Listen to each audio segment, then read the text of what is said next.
दोपहर के 3 बज रहे हैं। आप देख रहे हैं मुद्दा गरम है। मैं हूं आपके साथ प्रीति रघुनंदन। आज सवाल ये है कि क्या राजस्थान कांग्रेस में सब ठीक है। ये सवाल इसलिए उठा है क्योंकि राजस्थान के मुख्यमंत्री अशोक गहलोत का दावा है कि बीजेपी राजस्थान में कांग्रेस और दूसरे निर्दलीय विधायकों को तोड़ने की कोशिश कर रही है। लेकिन राजस्थान कांग्रेस के अध्यक्ष और उप मुख्यमंत्री सचिन पायलट विधायकों की खरीद फरोख्त को महज अफवाह करार दे रहे हैं। सचिन पायलट के मुताबिक राज्यसभा चुनाव में कांग्रेस के उम्मीदवारों को बहुमत से भी ज्यादा वोट मिलेंगे।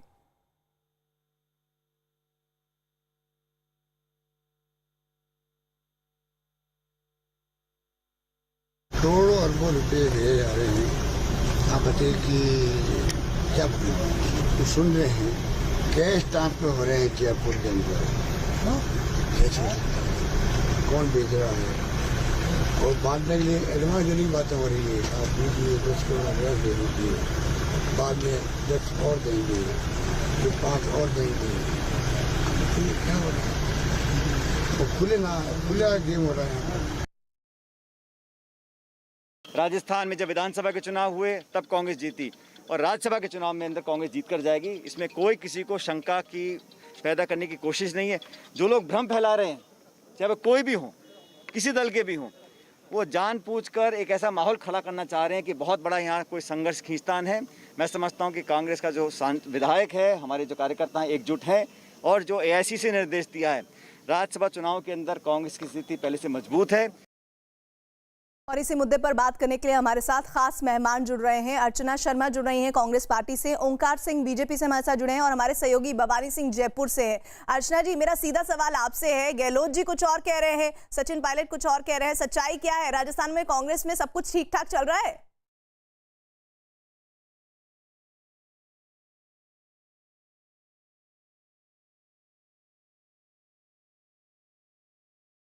अर्चना जी, आवाज पहुंच रही है आप तक?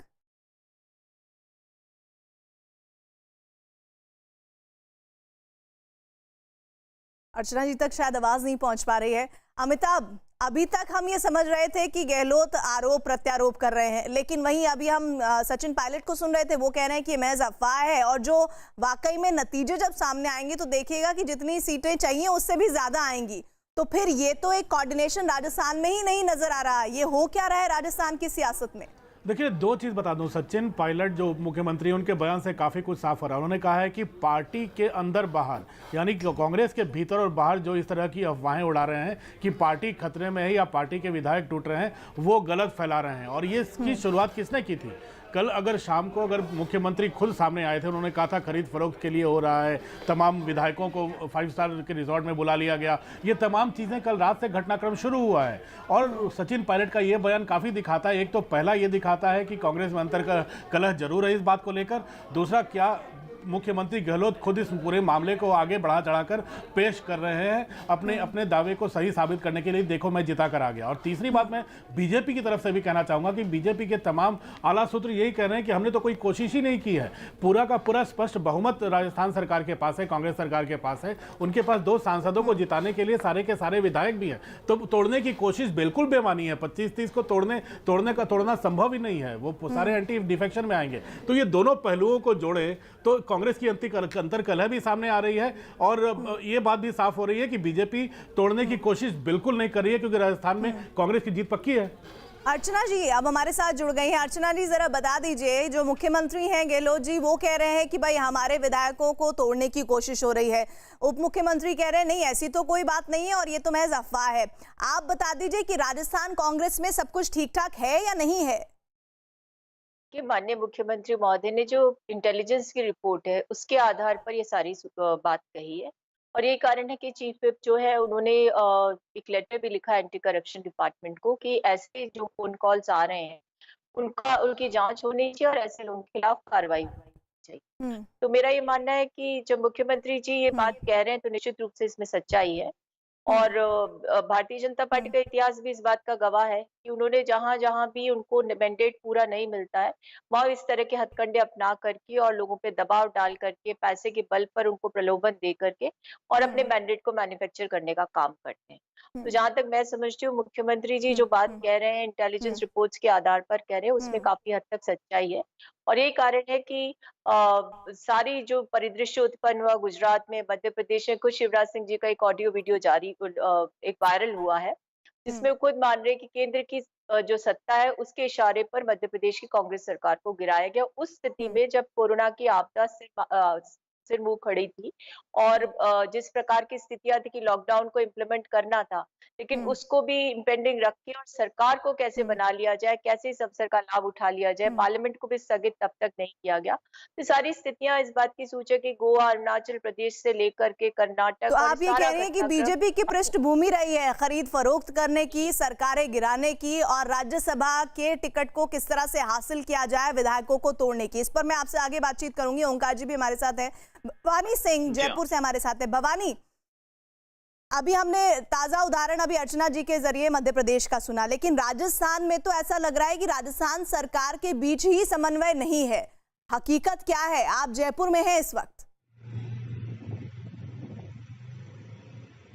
देखिए, सबसे बड़ा सवाल तो ये है कि अर्चना जी के लिए कि इंटेलिजेंस इनपुट था कि खरीद फरोख्त हो रही है। अभी तक राजस्थान कांग्रेस का एक विधायक सामने नहीं आया जिसने ये कहा हो कि उसे ऑफर दिया गया। अशोक गहलोत बार बार कह रहे हैं कि विधायकों को ऑफर दिए जा रहे हैं, तो कांग्रेस के विधायक को सामने क्यों नहीं आ रहे हैं? क्यों मुख्यमंत्री को सामने क्यों नहीं लेकर आ रहे हैं कि इसको ऑफर दिया गया?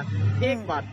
दूसरी जो बात है कि इस पूरे मसले के अंदर एक जो कांग्रेस ने जो टिकट दिया था, दो लोगों को जिनको टिकट दिया गया, एक कांग्रेस के राष्ट्रीय महासचिव वेणुगोपाल, जिसको माना जा रहा है कि ये कांग्रेस हाईकमान का टिकट है, लेकिन दूसरा जो टिकट दिया गया था नीरज डांगी को दिया गया, जिनके बारे में कहा जाता है कि मुख्यमंत्री अशोक गहलोत के नजदीकी है। सचिन पायलट एक दूसरे शख्स को, कुलदीप इंदौरा को टिकट दिलाना चाहते थे।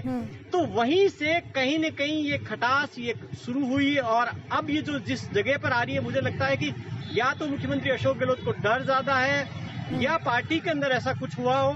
जहां तक बीजेपी का ताल्लुक है, ये नहीं कह सकते कि बीजेपी क्या कर रही है, लेकिन बीजेपी के नेताओं का ऐसा कोई भी स्टेटमेंट इन दिनों में नहीं आया जो ये इशारा करे कि तोड़ने की कोशिश कर रही है। आज हमने बीजेपी से बात की, उन्होंने कहा कि हमने किसी को ऑफर भी नहीं दिया और मुख्यमंत्री यहाँ पर सरकार चला रहे हैं। नहीं, यहाँ पर तो भवानी कीमतें तक पता कर ली गई हैं। जो जानकारियां लगातार कांग्रेस पार्टी की तरफ से आ रही है कि 25-25 करोड़ रुपए का ऑफर दिया गया है विधायकों को, ये बातें कहां से आ रही है? इस पर भी मैं जवाब लूंगी अर्चना जी से, और ओंकार जी तो हैं ही हमारे साथ। इस बीच राजस्थान बीजेपी के अध्यक्ष सतीश पुनिया का दावा है कि राजस्थान सरकार में अशोक गहलोत और सचिन पायलट के बीच टकराव चल रहा है और कांग्रेस विधायकों में असंतोष इसी का नतीजा है।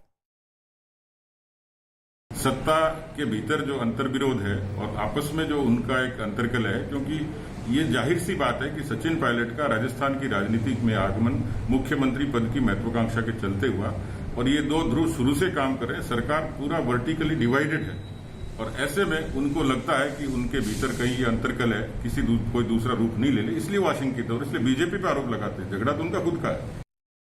ओंकार जी, आप लोगों को कैसे पता चल जाता है कि ये जो टकराव है ये राजस्थान सरकार में चल रहा है? और आप लोग तो इस बात के लिए जाने जाते हैं कि जहां टकराव हुआ मौका पाते ही आप लोग फायदा उठा लेते हैं, ये आरोप है कांग्रेस पार्टी का आप पर। देखिए, मेरा ये कहना है कि ये तो गली मोहल्ला पनवाड़ी और ऑटो रिक्शा वाला भी जानता है कि राजस्थान में दो सरकारें हैं, एक अशोक गहलोत जी की, एक सचिन पायलट जी की है। ये इसको नहीं मानते, ये उनको नहीं मानते।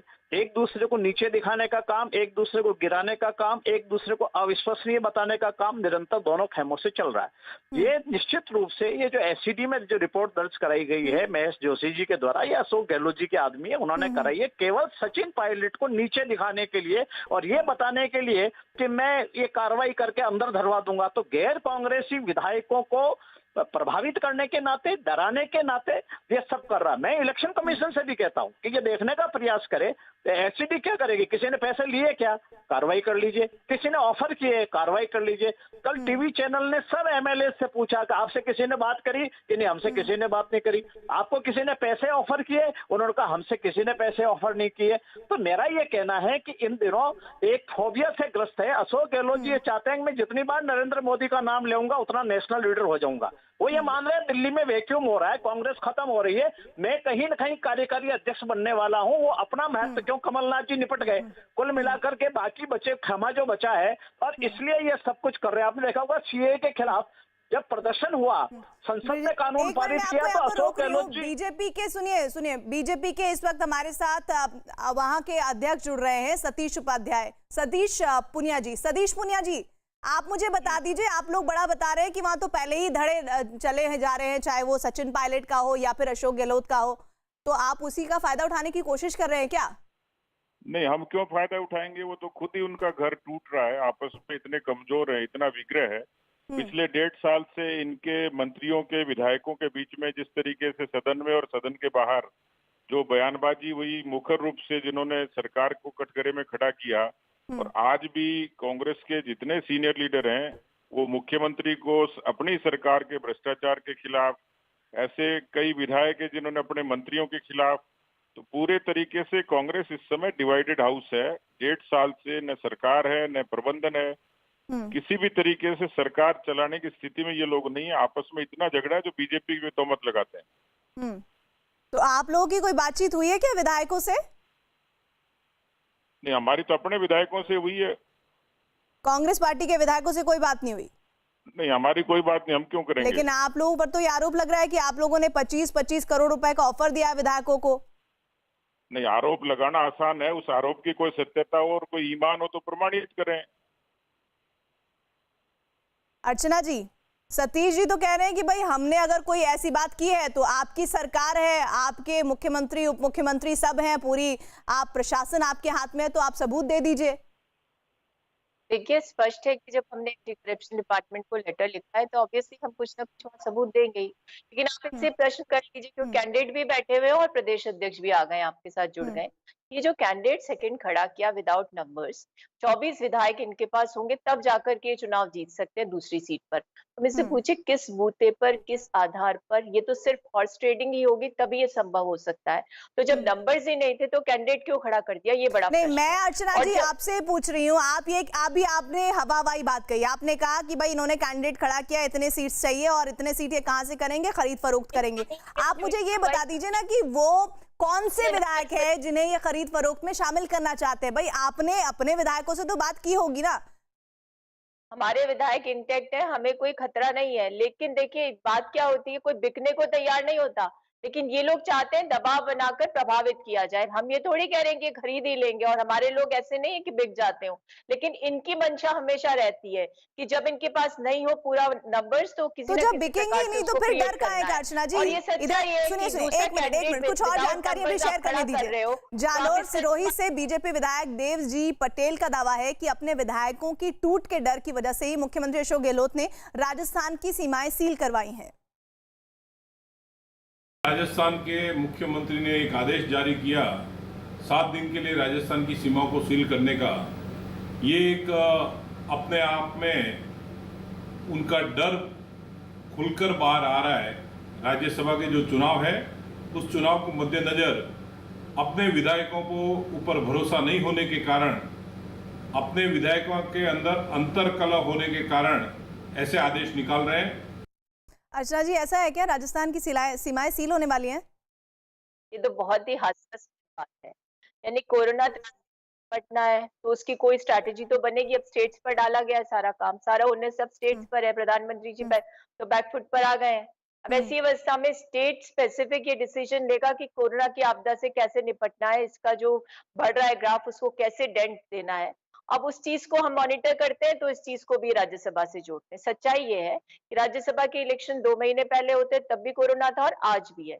ये तो केंद्र से ही निर्देशित था कि इलेक्शंस को पोस्टपोन करो, हॉर्स ट्रेडिंग करो और एक ऐसा कैंडिडेट खड़ा कर दो जिसके पास नंबर्स नहीं होने के बावजूद वो खड़ा रहे और इस सारी कवायद को अंजाम दो। तो जो नहीं तो लेकिन अर्चना जी, अगर आप अपने विधायकों को लेकर इतने कॉन्फिडेंट हैं तो आपके मुख्यमंत्री इस तरह के स्टेटमेंट क्यों जारी कर रहे हैं? इससे बजाय कि विधायकों से बात की जाए, उन्हें बोला जाए कि भाई आप लोग हमारे साथ रहिए।